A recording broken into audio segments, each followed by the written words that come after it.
Kirby Super Star Ultra. If you were alive during the DS era of gaming, you most likely heard of this game or maybe even played it. But something that 2D games like Kirby often have is levels that have us go from left to right. This brings up an issue that may only occur if you somehow broke the right arrow on your D-pad.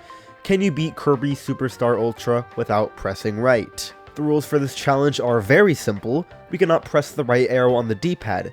If we absolutely have to press the button, we will fail the challenge and count up the amount of right presses needed. Our requirement to beat the game is to play and win the true arena, which only unlocks after you beat all 10 other game modes. Anyways, with all that out of the way, we can get through the main menu without pressing right and move on over to our first game mode, Spring Breeze. King Dedede steals all the fruit from the creatures of Dreamland, and it's our job to stop him. This is supposed to be the easiest game mode, but in the first screen we reach multiple stopping points.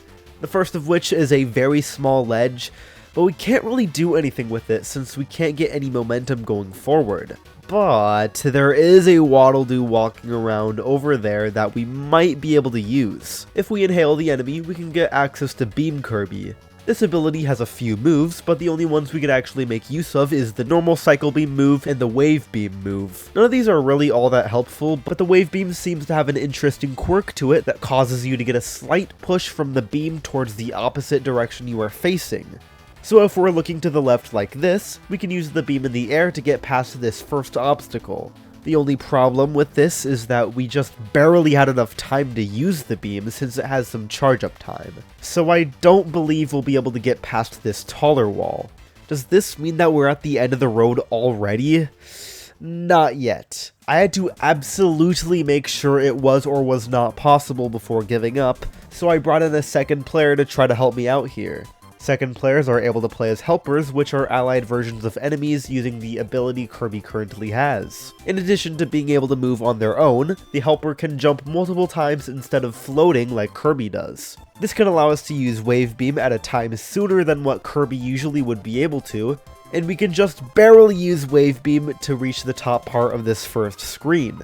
Now that we're at the top of the screen, all we have to do to continue on is to bring the helper to this door, and oh. I was not expecting this to be a factor in our issues. Apparently in this game, only Kirby can use doors and warp stars. Why does this happen?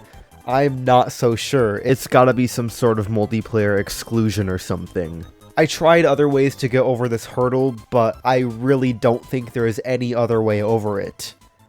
Alright, right press number 1. I couldn't find out any way to get past this area. I truly believe it is impossible. But now that we're currently holding right, we might as well use it to our advantage and keep holding on to that button. We can get through the rest of this screen as well as the next one to reach this next spot that seems troubling. In this next area, there is a small hole that we need to somehow get through in order to progress. But since we're holding the right button as we enter the room, there's not really any way of moving through there without pressing right a second time. But here's a thought. Since you can move backwards slightly with the Wave Beam, couldn't we use the Wave Beam to move to the left? Well, not exactly, because of course we're always going to walk back to the right. But if we block right after using Beam, we won't be moving to the right. And we can use the beam again and again to reach this corner. And although very precise, it is very possible. Now that we're at where we want to be, what do we do now? We can't move up this ledge to get us to the next area. However, there just so happens to be a little trick that, as far as I know, is the only Kirby game with this trick. If you duck down as Kirby for a while, the screen will move downwards. And if you know anything about Kirby games, you'll know that if an enemy spawn is off screen, it'll always 100% of the time respawn the enemy when the spawn point goes back into view. Using this knowledge, we are able to respawn this Grizzo once we move the screen back up and get on the ledge by damage boosting at the absolute perfect timing. After that, a quick jump can help us reach the hole and the door. I'd say that right press was very useful so far. After completing this area, we can battle against Wispy Woods, which was very easy to do. And after completing this area, we can travel on over to Float Islands, which has the Knuckle Joe enemy at the very start. Now, if you know anything about Joe's copy ability, you'll know he has a move called Rising Break, which is not only a good move for gaining height with invincibility, but but it also moves us to the right and can be performed multiple times in succession. I'm just going to cut to the chase here.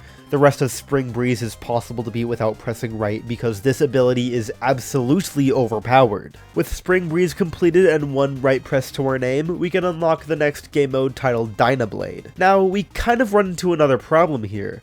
When we select a new game mode in the selection screen, we cannot just simply press left to reach the opposite side, and we need to press right to get to the next game mode. Fortunately for us, however, in the DS era of games, developers tried to have touchscreen implemented in as many ways as possible. This makes us able to enter any game mode by just tapping on the screen.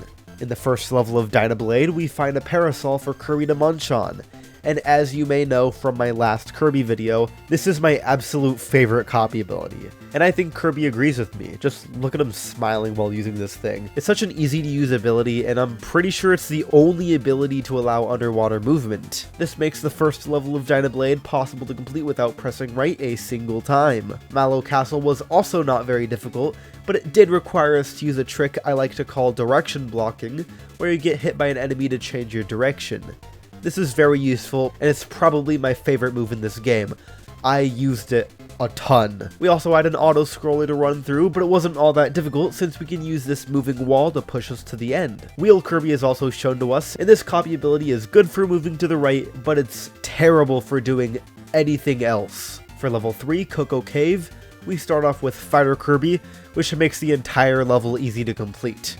For level 4, Candy Mountain, we start off with a waterfall in our way.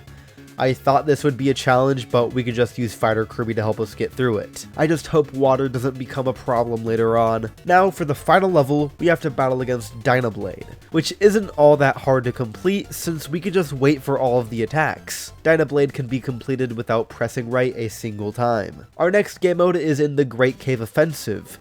This game mode's gimmick has us collect 60 treasures hidden around a few locations. There's kind of a funny thing about this game mode though. None of the treasures are actually needed, and we pretty much spawn in with Fighter Kirby. So this should be easy, right? Yes, it was very easy. Even the boss battles against Fatty Whale, Computer Virus, and Wham Bam Rock were not all that difficult. After going through the cave and going through the trouble of collecting a few treasures for absolutely no reason, we can reach the end of the cave using this elevator, and oh, there seems to be another problem here. We have no way to go to the right. Beam abilities weren't around and almost every other move won't blast us backwards. It seems we've reached a stop.